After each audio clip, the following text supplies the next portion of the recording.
Me llamo. Me llamo Gumaro Telles Montaño, tengo 63 años y hoy me siento frente a esta cámara para contar mi historia.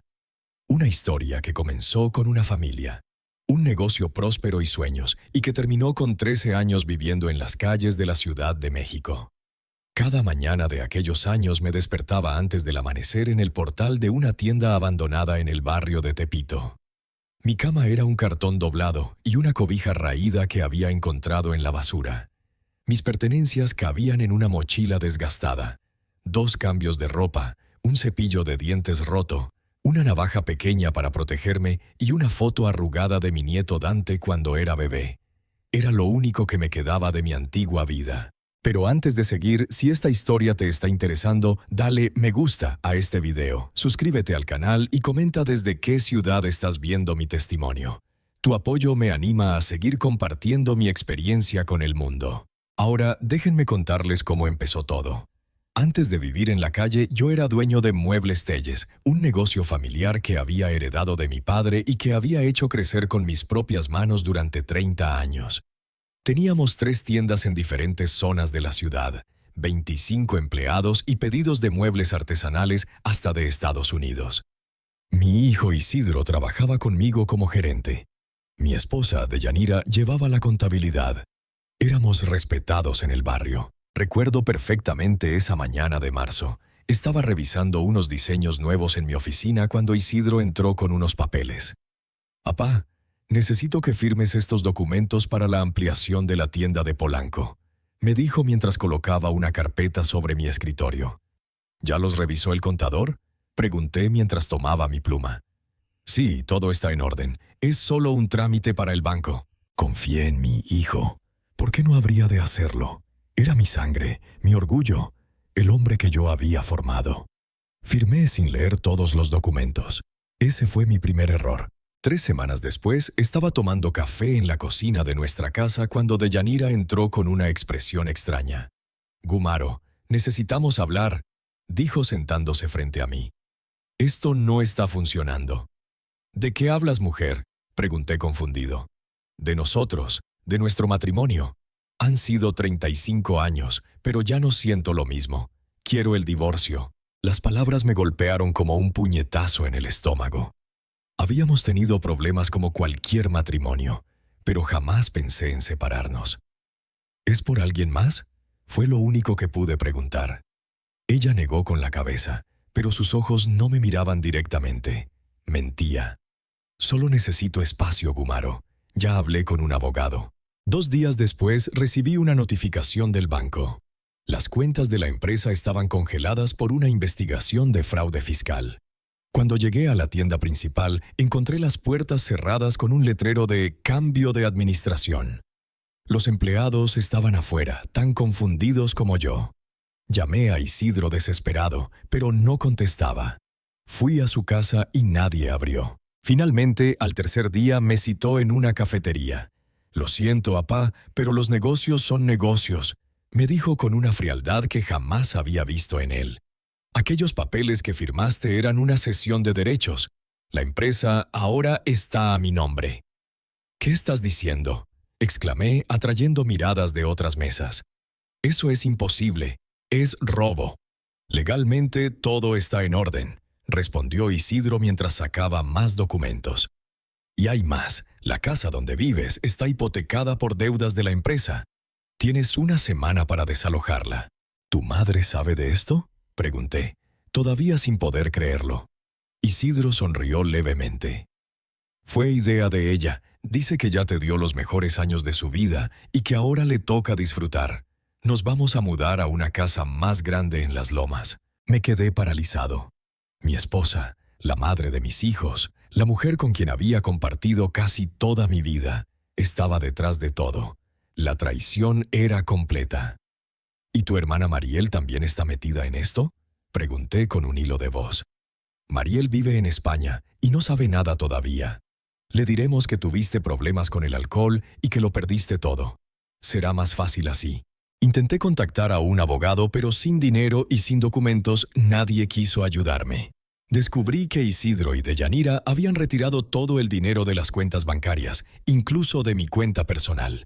Habían planificado esto durante meses, tal vez años. Una semana después, llegó la policía a desalojarme de mi propia casa. Me permitieron llevar solo una maleta con ropa. Mientras salía, vi a Deyanira observándome desde un auto estacionado en la esquina. Ni siquiera tuvo el valor de mirarme a los ojos. Las primeras noches dormí en un hotel barato, pero el dinero se acabó rápido.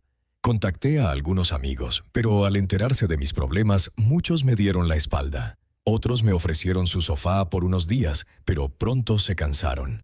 La vergüenza me impedía insistir. Un mes después de haberlo perdido todo, dormí por primera vez en la calle. Tenía 50 años y estaba completamente solo. Los primeros meses fueron los más duros: el hambre, el frío, la inseguridad. Pero lo peor era la soledad y la humillación. Yo, que había sido un empresario respetado, ahora pedía monedas en los semáforos o recogía latas para vender al kilo.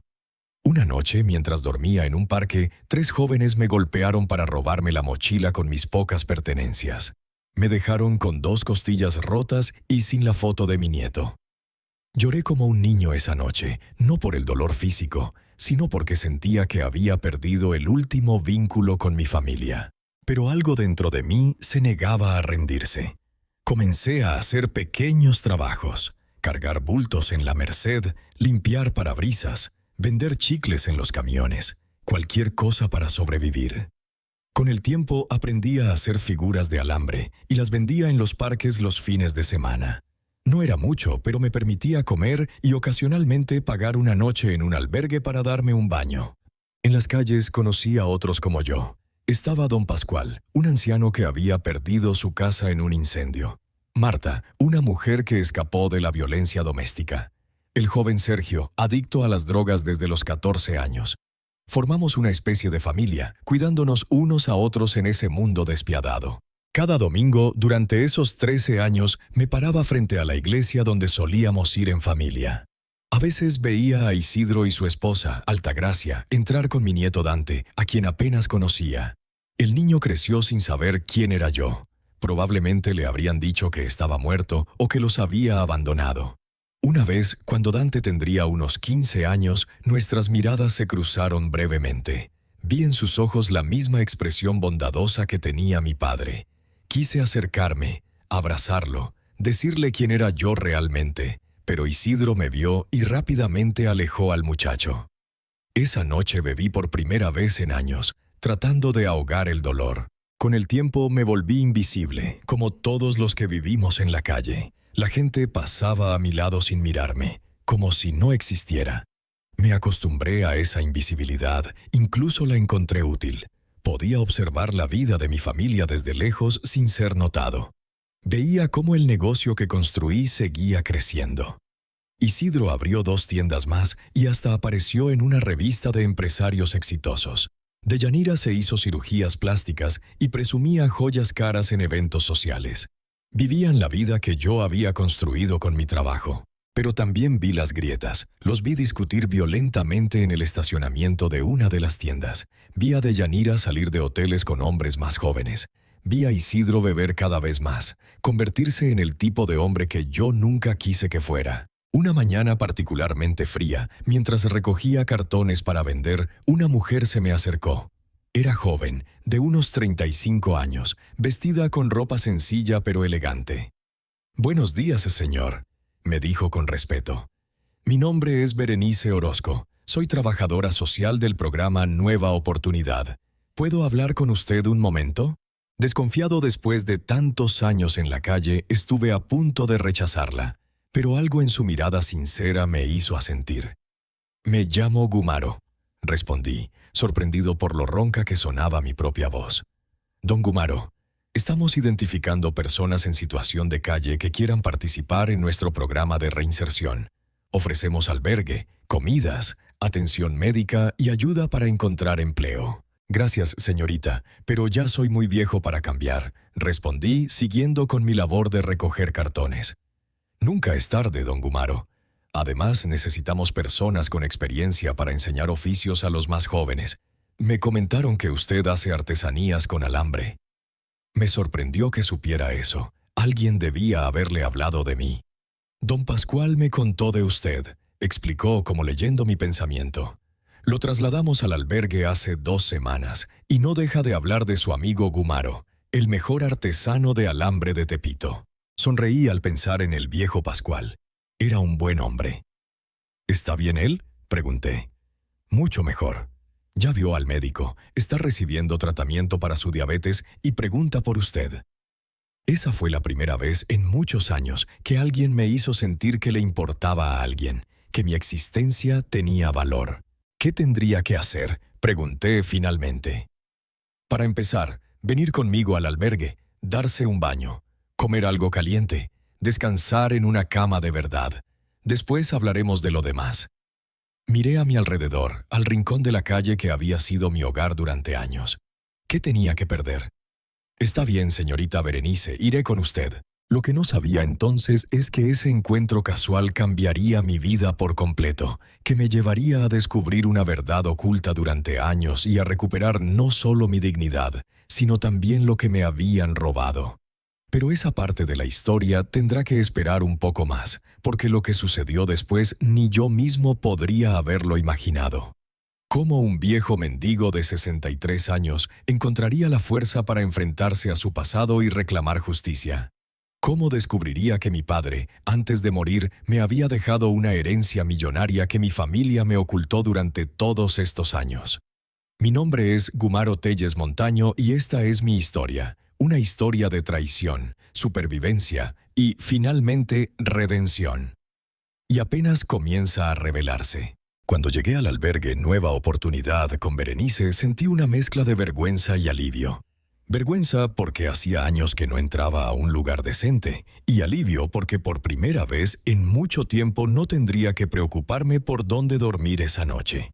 El edificio era una antigua casona rehabilitada en la colonia Guerrero. Nada lujoso, pero limpio y ordenado. En la entrada había un pequeño jardín donde algunos residentes cultivaban plantas en macetas recicladas. «Gumaro, viejo zorro», escuché apenas entré. Era Pascual, quien se acercó con los brazos abiertos. «Pensé que nunca te convencerían». Nos abrazamos como los viejos amigos que éramos. Pascual se veía diferente, afeitado, con ropa limpia y unos kilos más. «¿Te ves bien, Pascual?», le dije con sinceridad. «Y espera a ver cómo te verás tú después de un baño y 3 comidas diarias», respondió riendo. «La señorita Berenice hace milagros». Berenice me mostró las instalaciones, dormitorios compartidos pero con camas individuales y limpias, baños con agua caliente, un comedor comunitario, talleres para diferentes oficios y una pequeña biblioteca. «Cada residente tiene responsabilidades», me explicó mientras caminábamos. «Algunos ayudan en la cocina, otros en la limpieza o en el jardín. Usted podría enseñar su arte con alambre en el taller, si le parece bien». Aquella primera noche, después de darme un baño largo, el primero con agua caliente en años, y comer un guisado que me supo a gloria, me senté en el borde de la cama asignada, sorprendido de cómo había cambiado mi situación en unas horas. «No es fácil acostumbrarse», dijo Pascual desde la cama contigua. «Los primeros días yo no podía dormir. Tantos años en la calle te acostumbran a estar siempre alerta». «¿Cómo terminaste aquí, Pascual?», pregunté mientras me acomodaba. «La señorita Berenice me encontró cuando me desmayé en la Alameda Central, diabetes descontrolada. Me trajo aquí y prácticamente me salvó la vida». Hizo una pausa. «Es una santa esa mujer, o un ángel disfrazado». Las siguientes semanas establecí una rutina. Desayuno temprano, ayudar en la limpieza y por las tardes daba clases de alambre a quien quisiera aprender. Era gratificante ver cómo mis manos, curtidas por años de trabajo y supervivencia, aún recordaban cómo crear belleza de la nada. Un día, mientras mostraba a un joven cómo hacer una mariposa de alambre, Berenice entró al taller acompañada de un hombre mayor, bien vestido, con lentes de armazón grueso y una carpeta bajo el brazo. «Señor Gumaro, ¿podría hablar con usted un momento?», preguntó ella. «El licenciado Quiñones quiere hacerle unas preguntas». Dejé mis alambres y seguí a Berenice a una pequeña oficina. El hombre me observaba con curiosidad, como estudiándome. «Señor Telles, soy el licenciado Arsenio Quiñones, notario público. La licenciada Orozco me contactó porque su caso me pareció interesante. ¿Mi caso?, pregunté confundido. Cuando las personas ingresan al programa, hacemos una investigación básica, explicó Berenice. Antecedentes penales, registros médicos, situación familiar. En su caso, encontramos algo inusual. El licenciado Quiñones abrió su carpeta y sacó unos documentos. Señor Telles, ¿conoce usted a Filiberto Telles Soria? Era mi padre, respondí sorprendido. Falleció hace 15 años. Exactamente. Y según estos registros, antes de fallecer, su padre dejó un testamento nombrándolo a usted beneficiario de varias propiedades y una cuenta bancaria. Mi mente se quedó en blanco. Mi padre había dejado un testamento y yo era el beneficiario. Eso es imposible, murmuré. Mi padre no tenía mucho. Cuando murió, solo quedó la casa donde vivíamos y el taller de muebles que heredé. Quiñones negó con la cabeza. Según este documento, además de la casa familiar y el taller, su padre era dueño de un terreno en Cuernavaca, un edificio de departamentos en la colonia Roma, y tenía una cuenta en Bancomer con una cantidad considerable. Todo esto debió pasar a su nombre hace 15 años. Nunca supe nada de eso, dije, tratando de procesar la información. Mi padre nunca mencionó otras propiedades. El testamento fue otorgado ante el notario Jaramillo, un colega ya fallecido, continuó Quiñones. Lo extraño es que, según los registros, el testamento se ejecutó y los bienes fueron transferidos. Pero no a su nombre, señor Telles. ¿A nombre de quién están esos bienes?, preguntó Berenice, adelantándose a mi pregunta. Quiñones revisó otros documentos y se ajustó los lentes. A nombre de Isidro Telles Escalante, su hijo, supongo. La revelación me golpeó como un puñetazo. No solo me habían robado mi negocio y mi casa, sino también una herencia que ni siquiera sabía que existía. ¿Cómo es posible?, logré preguntar. Necesitaría más investigación, pero basado en lo que veo aquí y lo que me ha contado la licenciada Orozco, parece que hubo suplantación de identidad y falsificación de documentos, respondió Quiñones con seriedad. Alguien se hizo pasar por usted para reclamar la herencia y luego la transfirió a su hijo. Mi esposa, susurré. Deyanira trabajaba en un banco. Conocía abogados, notarios. Ella debe haber falsificado mi firma. Quizás descubrió el testamento cuando murió mi padre y lo ocultó todos estos años. Eso explicaría por qué lo sacaron de su casa y negocio tan abruptamente, comentó Berenice. No solo querían quedarse con lo que usted había construido, sino también con lo que su padre le dejó. Quiñones cerró su carpeta con determinación. Señor Telles, si lo que sospechamos es cierto, estamos frente a varios delitos graves: falsificación de documentos, suplantación de identidad, fraude sucesorio. Con su permiso, me gustaría investigar más a fondo. ¿De qué serviría?, pregunté con amargura. Han pasado 13 años, no tengo dinero para abogados ni pruebas. De eso me encargo yo, interrumpió Quiñones. Jaramillo era mi mentor. Si alguien falsificó documentos de su notaría, es un asunto personal. Berenice me tomó del hombro con gentileza. No está solo en esto, don Gumaro. Esa noche no pude dormir. Mi mente giraba alrededor de las posibilidades, y si podía recuperar algo de lo que me quitaron. No por el dinero en sí, sino por justicia, por dignidad. Durante las siguientes semanas, el licenciado Quiñones trabajó incansablemente, revisando documentos, hablando con antiguos empleados de la notaría Jaramillo, investigando registros bancarios. Cada pocos días venía al albergue para informarme de sus avances. La cuenta bancaria que dejó su padre tenía originalmente 12 millones de pesos, me dijo en una de esas visitas. El edificio en la Roma tiene 6 departamentos que generan una renta mensual aproximada de 180,000 pesos, y el terreno en Cuernavaca son 5 hectáreas, que hoy valdrían unos 30 millones. Las cantidades me mareaban. Nunca imaginé que mi padre, un hombre trabajador y discreto, tuviera tantas propiedades. Mi padre nunca me habló de esto, comenté asombrado. Según los documentos que encontré, adquirió esas propiedades cuando usted ya era adulto. El edificio lo compró 3 años antes de morir, y el terreno de Cuernavaca era una herencia de un tío suyo que falleció sin hijos. Todo cobraba sentido. Mi padre siempre fue reservado con sus asuntos financieros, incluso conmigo. Y después de que murió mi madre, se volvió aún más hermético. ¿Y qué pasó con todo ese dinero?, pregunté. La expresión de Quiñones se ensombreció. Su hijo Isidro ha hecho retiros significativos de esa cuenta. Queda menos de 1 millón. En cuanto al edificio, sigue a su nombre y genera rentas.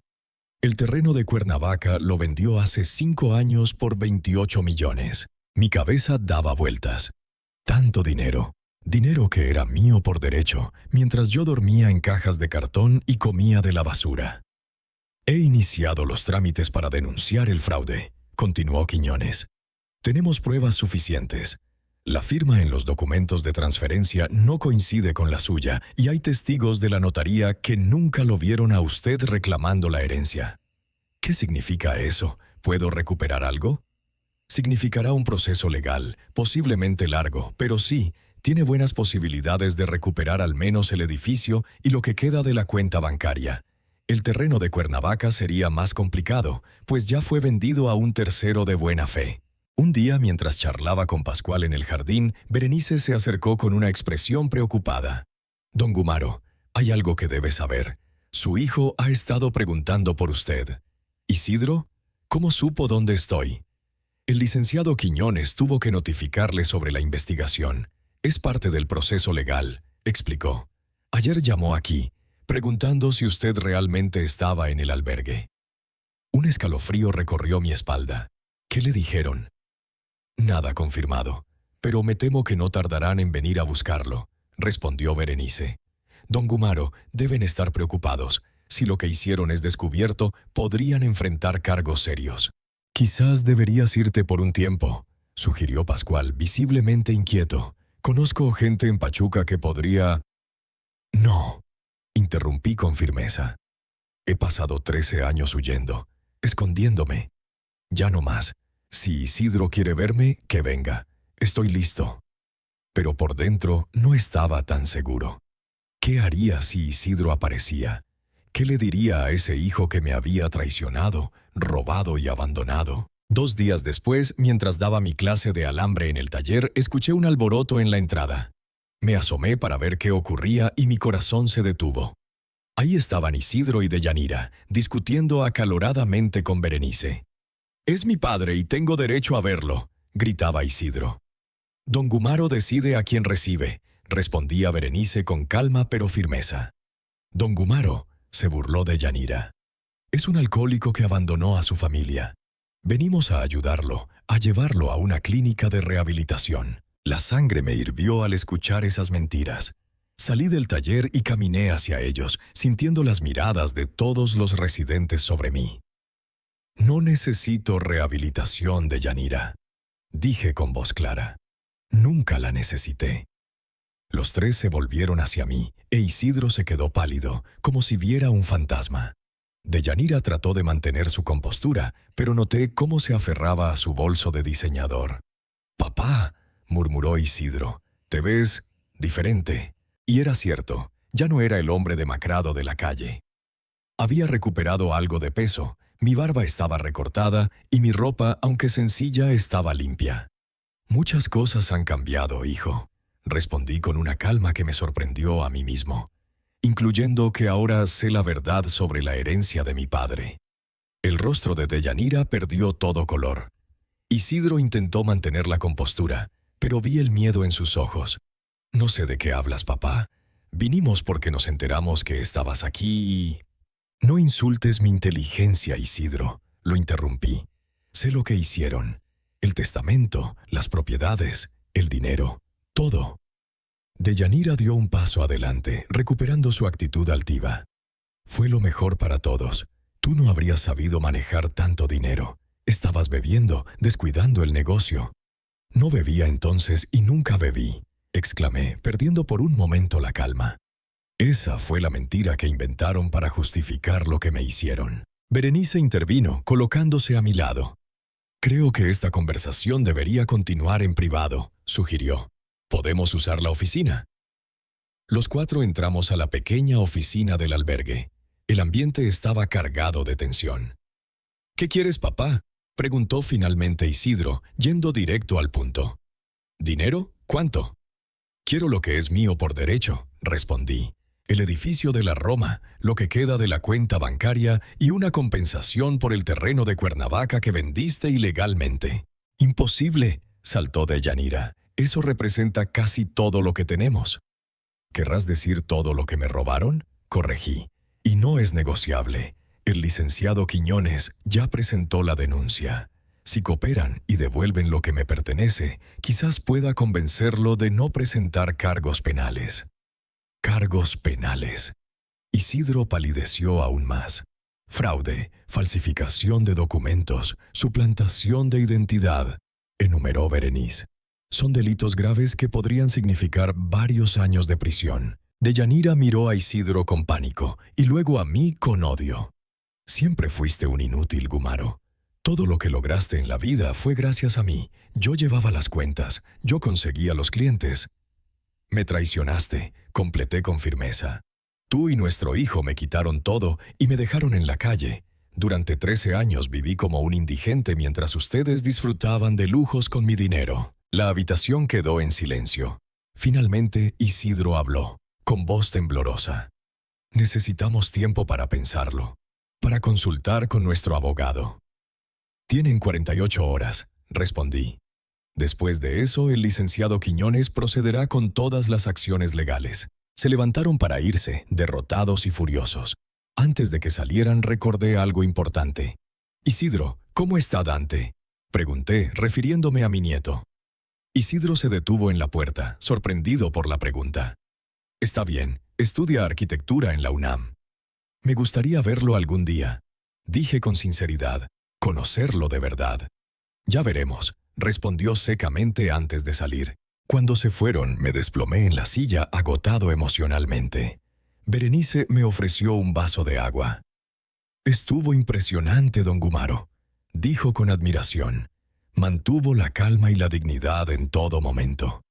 Por dentro estaba temblando, confesé. Jamás pensé que tendría el valor de enfrentarlos así. ¿Cree que devolverán lo que le robaron? Suspiré profundamente. No lo harán voluntariamente, los conozco. Pero ahora tienen miedo, y el miedo puede más que la avaricia. Lo que no sabía en ese momento es que Isidro y Deyanira no se darían por vencidos tan fácilmente, que estaban dispuestos a todo para conservar lo que habían robado, incluso a cometer actos aún más terribles, y que mi camino hacia la justicia apenas comenzaba. Tampoco sabía que pronto conocería a mi nieto Dante y que ese encuentro cambiaría todo, porque hay lazos de sangre que ni la traición más grande puede romper. Después de la visita de Isidro y de Deyanira, viví días de inquietud. Cada vez que alguien entraba al albergue, mi corazón se aceleraba pensando que podrían ser ellos. Las 48 horas que les había dado pasaron sin respuesta. Al quinto día, el licenciado Quiñones vino a verme. «Don Gumaro, he recibido una propuesta de los abogados de su hijo», dijo mientras se acomodaba en la silla frente a mí. «Ofrecen devolverle el edificio de la Roma y 500,000 pesos como compensación por malentendidos familiares». Solté una risa amarga. «¿Malentendidos? Me dejaron en la calle durante 13 años». «Lo sé», respondió Quiñones con calma. «Les dije que la oferta era insuficiente, que usted exigía también el millón restante de la cuenta bancaria y una compensación justa por el terreno de Cuernavaca». ¿Qué respondieron? Pidieron más tiempo. Dicen que necesitan liquidez, que sus bienes están invertidos. Hizo una pausa. «Don Gumaro, creo que están ganando tiempo mientras ocultan lo que puedan». Asentí. Conocía bien a Deyanira. Estaría moviendo dinero, ocultando activos, preparándose para minimizar las pérdidas. ¿Qué recomienda, licenciado? Presionar más. Ya solicité medidas cautelares para congelar sus cuentas y prohibirles vender propiedades mientras dure el proceso. El juez decidirá mañana. Esa noche, mientras cenaba en el comedor del albergue, Berenice se acercó con expresión preocupada. «Don Gumaro, hay alguien que quiere verlo», dijo en voz baja. «Un joven. Dice ser su nieto». Me quedé paralizado. Dante. Mi nieto estaba aquí. «¿Dónde está?», pregunté, poniéndome de pie tan rápido que casi derribo la silla. «En la entrada. No quise dejarlo pasar sin consultarle primero. Podría ser una trampa de su hijo. No lo es, interrumpí, seguro de ello. Llévame con él, por favor. Seguí a Berenice hasta la recepción con el corazón latiendo desbocado. Y allí estaba él, un joven alto y delgado, con mi misma nariz y el cabello negro ligeramente ondulado de su abuela. Me miró con una mezcla de curiosidad y nerviosismo. ¿Abuelo Gumaro?, preguntó con voz insegura. Asentí, sin poder hablar por la emoción. Habían pasado 7 años desde la última vez que lo vi de lejos, y ahora estaba frente a mí, convertido en un hombre joven. «Soy Dante», dijo, innecesariamente. «Lo sé», logré responder finalmente. «Te reconocería en cualquier parte». Nos quedamos en silencio sin saber qué hacer. Finalmente, Berenice intervino. «¿Pueden usar la sala de visitas?», sugirió señalando una pequeña habitación con sillones. «Les traeré café». Nos sentamos frente a frente. Dante mantenía las manos entrelazadas sobre sus rodillas, claramente nervioso. «¿Cómo supiste que estaba aquí?», pregunté. «Escuché a mis padres discutir», respondió. «Mencionaron tu nombre, este lugar y algo sobre un juicio. Nunca hablan de ti, así que me llamó la atención. ¿Qué te han dicho sobre mí?». Dante desvió la mirada. «Que nos abandonaste cuando yo tenía 5 años. Que tenías problemas con el alcohol y las apuestas. Que perdiste todo el dinero de la familia y desapareciste». Sentí un dolor agudo en el pecho. Durante todos estos años, mi nieto había crecido creyendo que yo era un borracho que lo había abandonado. «Eso no es verdad, Dante», dije con suavidad. «Nunca los abandoné. Me quitaron todo y me echaron a la calle».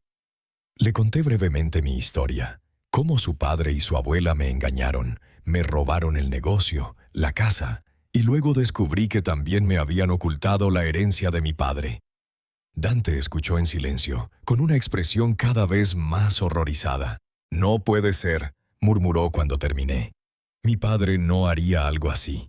«Entiendo que sea difícil de creer», respondí. «Son tu familia. Los quieres. Pero hay pruebas, Dante. Documentos falsificados, testigos. Por eso los estoy demandando. Por eso tienen tanto miedo». «Lo siento», dijo él. «No lo hago por venganza, aunque podría.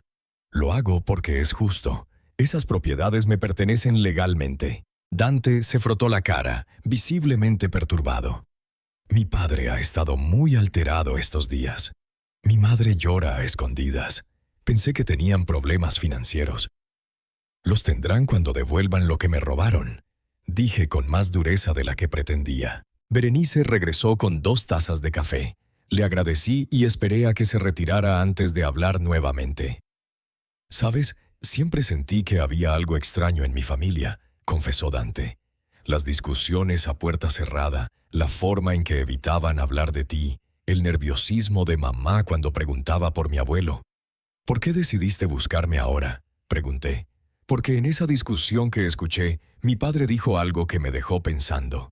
Dijo: si Dante se entera, jamás nos perdonará. ¿Qué podía ser tan grave que yo no perdonaría? Tenía que averiguarlo». Nos quedamos en silencio un momento. Luego Dante sacó su teléfono y me mostró una foto. «Encontré esto escondido en el ático, entre cosas viejas», dijo. «¿Eres tú? ¿Verdad? Con mi padre y mi abuela frente a una tienda de muebles». La imagen me transportó al pasado. Era la inauguración de la segunda tienda de muebles Telles, unos 5 años antes de que me lo quitaran todo. Yo sonreía orgulloso, con Isidro a mi derecha y Deyanira a mi izquierda.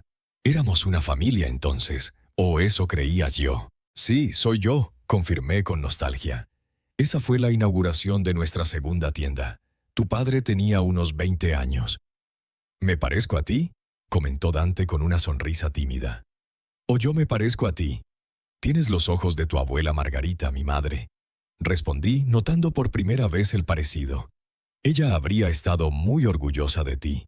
Estudias arquitectura, ¿verdad?». «¿Cómo lo sabes?», preguntó sorprendido. «Tu padre me lo dijo cuando vino aquí». Dante asintió pensativo.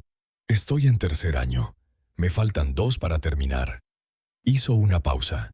Abuelo, ¿qué vas a hacer ahora? ¿Realmente vas a llevar a mis padres a juicio? No tengo alternativa, Dante. Es la única forma de recuperar lo que me pertenece. ¿Y si van a la cárcel?, preguntó con preocupación. La pregunta me pilló desprevenido. No había pensado en esa posibilidad concreta, en ver a mi hijo tras las rejas. El licenciado Quiñones dice que podrían enfrentar cargos serios. Respondí con sinceridad. Pero tal vez podamos llegar a un acuerdo que evite eso. Dante se inclinó hacia adelante, con una intensidad repentina en su mirada. «Quiero ayudar», declaró. «No sé exactamente cómo, pero quiero hacer lo correcto. Si mis padres hicieron lo que dices, es terrible y deben responsabilizarse. Pero también son mi familia. Y la mía», añadí con tristeza. «A pesar de todo, Isidro sigue siendo mi hijo». «Déjame hablar con ellos», propuso Dante. «Quizás pueda convencerlos de que te devuelvan todo sin necesidad de un juicio largo». Dudé. No quería poner a mi nieto en medio de este conflicto, pero su intervención podría ser decisiva. «Está bien», accedí finalmente. «Pero ten cuidado. No les digas que nos reunimos, al menos no todavía. Observa, escucha y después podemos hablar de nuevo». Intercambiamos números de teléfono. Berenice me había ayudado a conseguir un celular básico para estar comunicado con ella y el licenciado Quiñones. Cuando Dante se levantó para irse, sentí un impulso irresistible. Me puse de pie y lo abracé. Después de un instante de sorpresa, él correspondió al abrazo. «Gracias por buscarme, hijo», susurré, con la voz quebrada. «Volveré pronto, abuelo», prometió antes de marcharse. Esa noche no pude dormir. El encuentro con Dante había removido demasiadas emociones. Por un lado, me llenaba de alegría haber conocido finalmente a mi nieto, comprobar que era un buen muchacho. Por otro, me preocupaba haberlo involucrado en este conflicto. A la mañana siguiente, el licenciado Quiñones trajo buenas noticias. El juez había concedido las medidas cautelares. Las cuentas bancarias de Isidro y de Yanira estaban congeladas y tenían prohibido vender propiedades mientras durara el proceso. «Esto los presionará para negociar», explicó Quiñones. «Sin acceso a su dinero, se verán obligados a considerar seriamente nuestra propuesta». Pero las cosas no salieron como esperábamos. Esa misma tarde, mientras caminaba por el jardín del albergue con Pascual, vi a Berenice correr hacia mí con el rostro descompuesto. «Don Gumaro, su nieto está al teléfono. Dice que es urgente». Corrí a la oficina y tomé el teléfono con manos temblorosas. «Dante, ¿qué sucede?» «Abuelo». Su voz sonaba agitada, asustada. «Mis padres están furiosos. Papá rompió medio mobiliario de la casa cuando le notificaron lo del congelamiento de cuentas. Y luego los escuché hablar». «¿Qué dijeron?», pregunté, sintiendo un nudo en el estómago. «Hablaron sobre hacer algo para detenerte, algo definitivo. Mi padre dijo, si no está, no hay caso». Mi madre respondió que era demasiado peligroso, pero él insistió en que era la única salida. Mi sangre se heló. No era difícil interpretar esas palabras. «Dante, escúchame bien. No les digas que me has advertido. Actúa con normalidad y mantente alejado de ellos por ahora». «Tengo miedo, abuelo. Nunca había visto a mi padre así. Sus ojos parecía otra persona». «Estaré bien», lo tranquilicé. «Tengo personas que me ayudan. Tú solo cuídate y no te enfrentes a ellos». Cuando colgué, Berenice y el licenciado Quiñones, que había llegado durante la llamada, me miraban con preocupación. «¿Qué ocurre, don Gumaro?», preguntó Berenice. «Creo que Isidro está planeando algo contra mí, algo violento». Quiñones frunció el ceño. «¿Estás seguro? Eso sería extremadamente grave». «Mi nieto escuchó una conversación muy sospechosa», expliqué. «Si no está, no hay caso. ¿Qué otra interpretación puede tener?». «Debemos llamar a la policía», dijo Berenice de inmediato. «¿Y decirles qué?», cuestionó Quiñones. «¿Que el nieto del señor Telles oyó algo ambiguo? No tenemos pruebas concretas». «Pero no podemos esperar a que intente algo», insistió ella. Mientras discutían, una idea tomó forma en mi mente. «¿Y si les hacemos creer que tienen una oportunidad?», propuse. «Que piensen que pueden eliminarme, pero en realidad les tendemos una trampa». Ambos me miraron, sorprendidos. «Don Gumaro, eso sería muy peligroso», advirtió Berenice. «Pero podría funcionar», reflexionó Quiñones. «Si logramos que intenten algo ilegal y los atrapamos, su posición en el juicio se debilitaría enormemente». «Exactamente», confirmé. «Y hay algo más que deben saber. Cuando Isidro y Deyanira vinieron al albergue no fue casualidad. Me estaban buscando porque ya sabían de la denuncia. Pero, ¿cómo supieron dónde encontrarme? Alguien debió decirles». Berenice palideció. «¿Cree que alguien del albergue?» «No lo sé», respondí. «Pero no podemos descartar que tengan algún contacto aquí». Decidimos que lo más seguro era que me trasladara temporalmente. Berenice tenía una hermana con un departamento en Coyoacán que rara vez usaba. Me quedaría allí mientras elaborábamos un plan. Esa misma noche, con solo una pequeña maleta, dejé el albergue discretamente. Berenice me llevó en su auto hasta el departamento de su hermana, un lugar pequeño pero acogedor en un edificio antiguo. «Nadie sabe que está aquí, excepto mi hermana, el licenciado Quiñones y yo», me aseguró Berenice mientras me entregaba las llaves. «Mantendremos contacto por teléfono. No salga a menos que sea absolutamente necesario». Cuando se fue, me sentí extrañamente solo. El silencio del departamento vacío me recordaba a mis noches en la calle, esa soledad abrumadora que te hace cuestionar si realmente existes para alguien. Pasé los siguientes 3 días prácticamente encerrado, saliendo solo para comprar comida en la tienda de la esquina.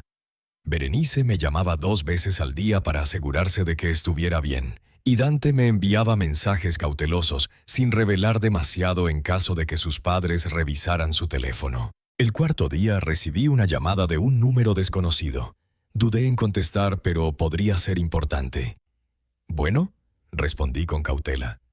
«Don Gumaro, soy Altagracia, la esposa de Isidro», dijo una voz femenina que nunca había escuchado directamente. Me quedé sin palabras por un momento. Era la primera vez que hablaba con la madre de Dante. «¿Cómo consiguió mi número?», fue lo único que pude preguntar. «Eso no importa ahora», respondió con urgencia. «Necesito verlo. Es sobre Isidro y lo que está planeando». «¿Por qué debería confiar en usted?», pregunté, suspicaz. «Porque también soy madre de Dante, y lo que Isidro quiere hacer nos destruirá a todos». Hizo una pausa. «No estoy de acuerdo con lo que le hicieron, don Gumaro. Nunca lo estuve. Pero me enteré tarde de la verdad y no tuve el valor de enfrentarlos». Algo en su voz sonaba sincero, pero no podía arriesgarme. «Si quiere hablar conmigo, tendrá que ser en presencia de mi abogado», propuse. «No puedo», respondió con desesperación. «Si Isidro se entera de que hablé con usted, no sabe cómo se ha puesto desde que comenzó este asunto. Está irreconocible, violento, obsesionado con que usted va a destruirnos». «¿Qué propone entonces?». «Mañana a las 11 de la mañana, en el Parque México. Hay una cafetería en la esquina norte. Es un lugar público, estará seguro. Solo le pido 15 minutos. Después, si no confía en mí, puede irse». Dudé. Podría ser una trampa, pero también podría ser la oportunidad de conseguir información crucial. «Estaré allí», decidí finalmente. «Pero no iré solo». «Venga como quiera, pero sin abogados ni policía, por favor», pidió. «Esto es entre familia». Cuando terminó la llamada, inmediatamente contacté a Berenice y le conté sobre la extraña conversación. «No vaya, don Gumaro», me rogó. «Es demasiado arriesgado». «O podría ser nuestra oportunidad de saber qué planean exactamente», argumenté. «Será en un lugar público, a plena luz del día, y tú estarás cerca, observando». Después de mucho debate, acordamos un plan. Yo acudiría a la cita, pero Berenice estaría en una mesa cercana, fingiendo leer un libro. También contactamos al licenciado Quiñones, quien, aunque preocupado, aceptó esperar en su auto a una cuadra de distancia, listo para intervenir si fuera necesario. Esa noche no pude dormir, pensando en el encuentro del día siguiente. ¿Realmente Altagracia quería ayudar o era parte de un plan de Isidro para hacerme daño? ¿Y cómo encajaría Dante en todo esto? Lo que no sabía entonces es que esa reunión cambiaría el curso de todo, que me enfrentaría a revelaciones aún más dolorosas sobre mi familia y que finalmente entendería el verdadero alcance de la traición que había sufrido. Porque a veces la verdad es más terrible de lo que podemos imaginar. Llegué al Parque México 20 minutos antes de la cita. El día estaba soleado, con una brisa ligera que agitaba las hojas de los árboles. Me senté en una mesa exterior de la cafetería, desde donde podía observar a cualquiera que se aproximara. Berenice ya estaba allí, en una mesa cercana, aparentando leer una revista mientras vigilaba discretamente. A las 11:05 la vi llegar. Altagracia, la esposa de Isidro y madre de Dante. La reconocí por las pocas fotos que había visto en las redes sociales de mi nieto. Era una mujer atractiva de unos 45 años, con el cabello castaño recogido en un moño elegante. Vestía formalmente, como si viniera de una oficina, y miraba nerviosa a su alrededor. Cuando me vio, se detuvo un momento, como dudando, y luego se acercó con paso decidido. «¿Don Gumaro?», preguntó, aunque era evidente que me había reconocido. «Altagracia», respondí señalando la silla frente a mí. «Por favor, siéntese». Se acomodó con evidente tensión, colocando su bolso sobre la mesa como una barrera entre nosotros. «Gracias por venir», dijo en voz baja. «Sé que no tiene motivos para confiar en mí». «Tiene razón, no los tengo», confirmé. «Pero estoy aquí, dígame qué quiere». Altagracia tomó aire, como reuniendo valor. «Isidro ha contratado a alguien para deshacerse de usted», soltó de golpe, mirándome directamente a los ojos. Lo escuché hablando por teléfono. No mencionó nombres, pero dio instrucciones claras. Sabe dónde se está quedando ahora. Un escalofrío recorrió mi espalda. ¿Cómo podía Isidro saber mi ubicación actual? ¿Cuándo planean hacerlo? Pregunté, manteniendo la calma. «Esta noche», respondió ella, su voz apenas audible. «Cuando oscurezca». «¿Por qué me está diciendo esto? ¿Por qué traiciona a su esposo?» Altagracia desvió la mirada hacia el parque, donde algunos niños jugaban bajo la vigilancia de sus madres. «Isidro ha cambiado», dijo con tristeza. «Desde que usted apareció, se ha vuelto otra persona. Violento, obsesivo, paranoico. No duerme, bebe demasiado, grita por cualquier cosa». Hizo una pausa, «pero principalmente lo hago por Dante. Mi hijo idolatra a su padre. Pero si Isidro hace esto, Dante jamás se lo perdonaría. Lo destruiría por completo». Sus palabras parecían sinceras, pero algo no encajaba. «¿Cuánto sabe usted sobre lo que Isidro y Deyanira me hicieron?», pregunté. «Al principio, casi nada», confesó.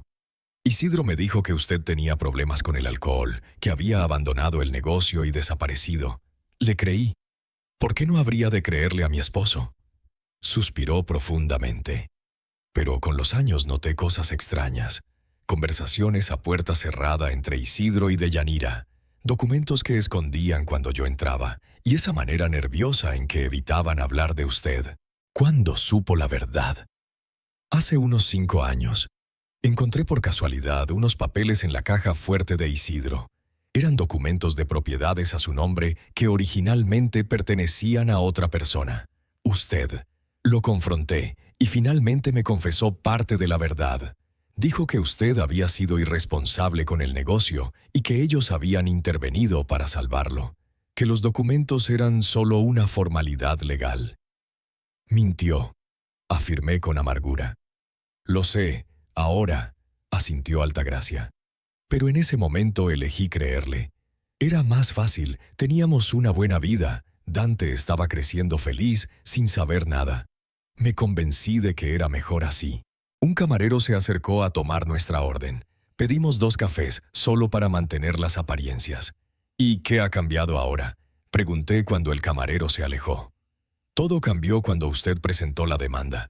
Cuando vi el miedo en los ojos de Isidro, supe que la situación era mucho más grave de lo que me había hecho creer, y hace 3 días escuché sin querer una conversación entre él y Deyanira. Hablaban de haberlo dejado en la calle, de cómo lo vieron vivir como indigente durante años y no hicieron nada». Su voz se quebró ligeramente.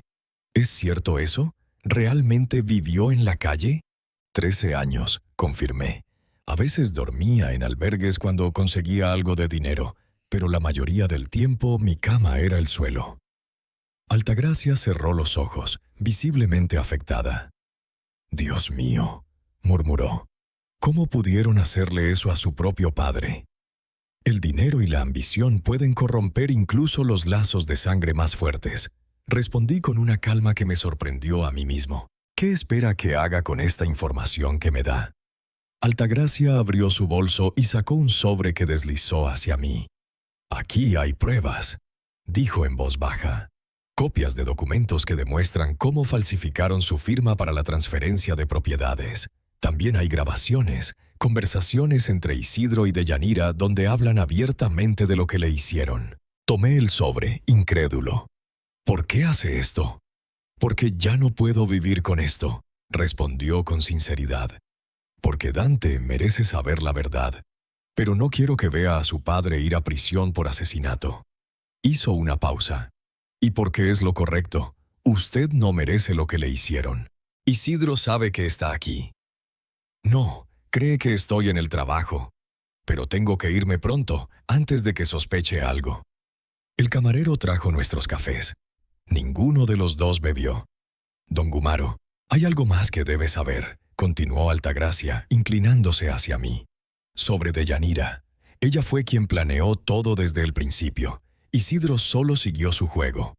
«¿Por qué no me sorprende?», comenté con amargura. «No la justifico, pero tal vez le interese saber sus motivos. Unos meses antes de que todo ocurriera, Deyanira descubrió que usted tenía una amante». La revelación me golpeó como un puñetazo. «¿Una amante? Nunca fui infiel a Deyanira. Eso es completamente falso», protesté. «Lo sé, ahora. Isidro me lo confesó años después, borracho. Deyanira había encontrado unos recibos de joyería y mensajes en su teléfono. Estaba convencida de que usted la engañaba, pero en realidad eran de Isidro. Él tenía una relación extramatrimonial, y Deyanira encontró las pruebas, pero creyó que eran suyas». «Dios mío», murmuré, procesando la información. «Toda esta tragedia comenzó por un malentendido». «No solo eso», continuó Altagracia. «Deyanira, convencida de su infidelidad, comenzó a revisar todos sus documentos, buscando más secretos. Así fue como descubrió el testamento de su padre y la herencia. La ironía era demasiado amarga para soportarla.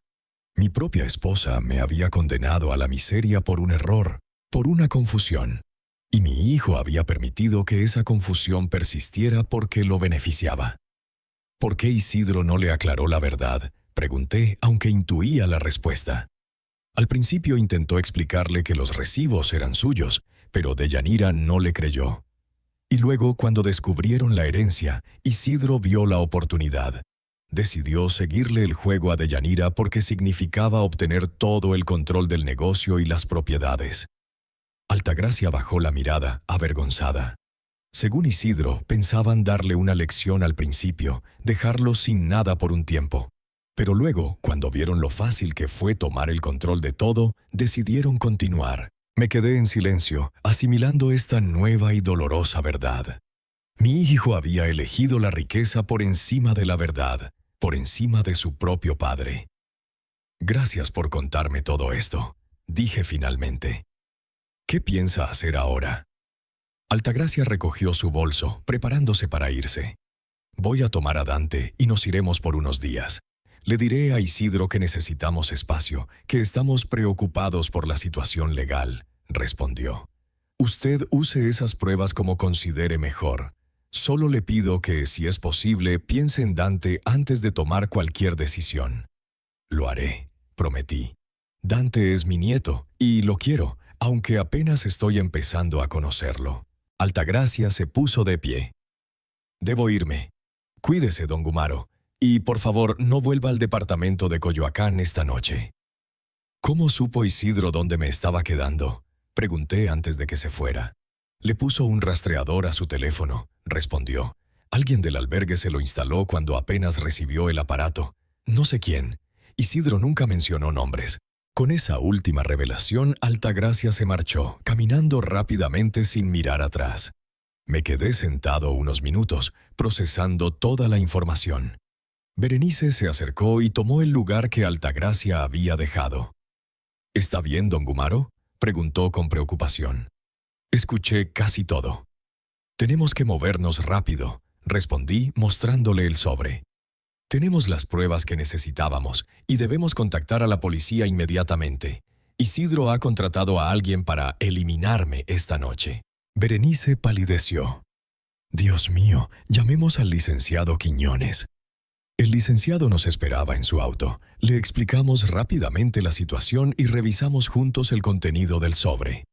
Había copias de documentos con firmas visiblemente falsificadas, estados de cuenta bancarios mostrando transferencias sospechosas y, lo más valioso, una memoria USB con grabaciones de conversaciones entre Isidro y Deyanira. «Esto es más que suficiente», dijo Quiñones después de escuchar parte de una grabación donde discutían explícitamente cómo me habían dejado en la calle. «Con esto podemos presentar una denuncia penal inmediatamente. Y lo de la amenaza contra su vida es aún más grave». Fuimos directamente a la fiscalía. Después de varias horas de declaraciones y trámites, un comandante de policía, el comandante Zárate, tomó el caso personalmente. «Señor Telles, esto no solo es un caso de fraude y falsificación», explicó Zárate, «sino también de conspiración para cometer homicidio. Necesitamos su colaboración para atrapar a su hijo y a quien haya contratado». «¿Qué debo hacer?», pregunté. «Actuaremos como si no supiéramos nada.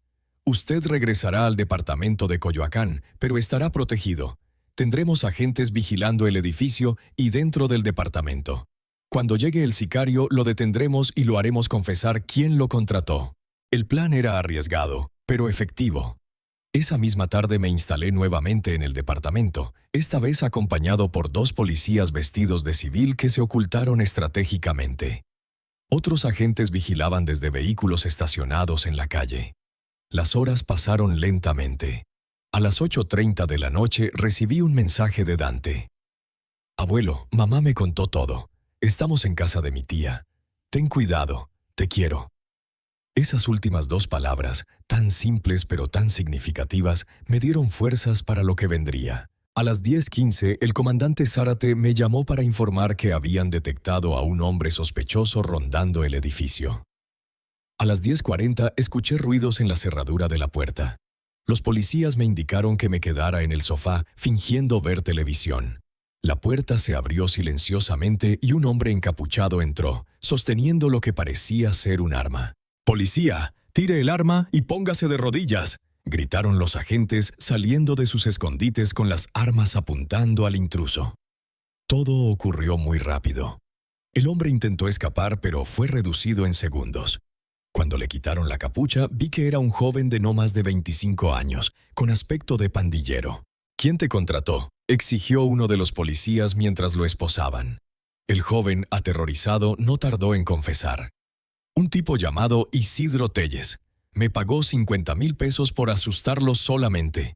Lo juro, no iba a matarlo. Solo iba a amenazarlo para que retirara una demanda». No le creí. La pistola que llevaba era real, no de juguete. El comandante Zárate llegó minutos después y me informó que ya habían enviado patrullas a detener a Isidro. Deyanira también sería detenida como cómplice, basándose en las grabaciones. «¿Qué pasará ahora con ellos?», pregunté mientras nos dirigíamos a la fiscalía para más declaraciones. «Enfrentan cargos muy serios: fraude, falsificación de documentos, suplantación de identidad, conspiración para cometer homicidio», enumeró Zárate. «Podrían pasar varios años en prisión». La idea de mi hijo en la cárcel me provocó sentimientos encontrados.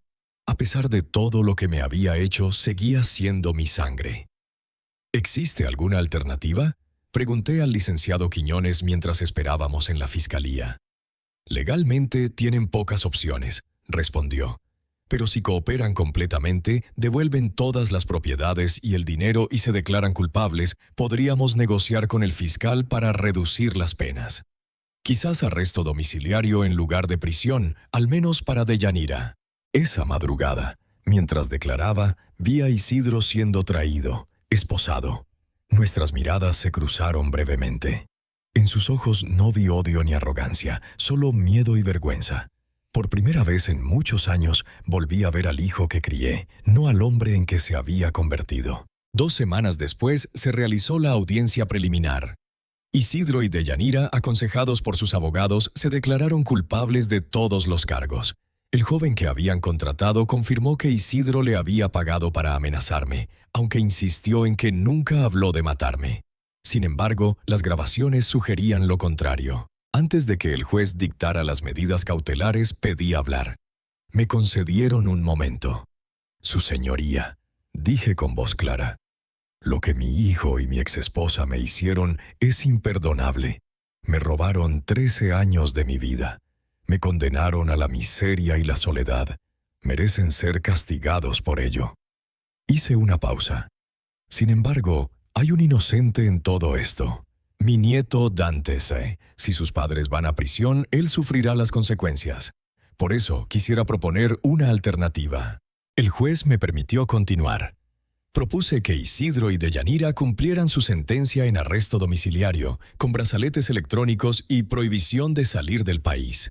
A cambio, debían transferirme inmediatamente todas las propiedades que me pertenecían legalmente, pagar una compensación por el terreno de Cuernavaca ya vendido y realizar trabajo comunitario en albergues para personas en situación de calle. «No lo hago por ellos, su señoría», aclaré, «sino por mi nieto, que no merece pagar por los errores de sus padres. Y porque 13 años en la calle me enseñaron que el odio y la venganza solo perpetúan el sufrimiento». El juez consideró mi petición y, tras consultar con el fiscal, la aceptó parcialmente. Isidro y Deyanira cumplirían 2 años de prisión efectiva y 3 más en arresto domiciliario.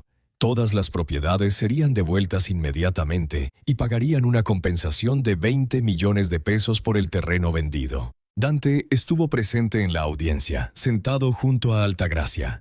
Cuando se llevaron a Isidro, mi nieto se acercó a mí con lágrimas en los ojos. «Gracias, abuelo», dijo, abrazándome, «por intentar ayudar». «A pesar de todo, la familia es la familia, Dante», respondí. «A pesar de todo. Han pasado 6 meses desde entonces. Ahora vivo en una de las propiedades que me devolvieron, un hermoso departamento en la colonia Roma. Berenice dejó su trabajo en el albergue y ahora dirige una fundación que creé para ayudar a personas en situación de calle, financiada con parte del dinero recuperado. El licenciado Quiñones sigue siendo mi asesor legal y un buen amigo. Visito a Isidro en prisión una vez al mes. Nuestras conversaciones son difíciles, cargadas de remordimiento por su parte y de un perdón que aún estoy aprendiendo a sentir. Deyanira se niega a verme, pero sé por Isidro que está participando en terapias y programas de reinserción. Dante viene a cenar cada semana. Está terminando su carrera de arquitectura y ya habla de diseñar albergues modernos para la fundación.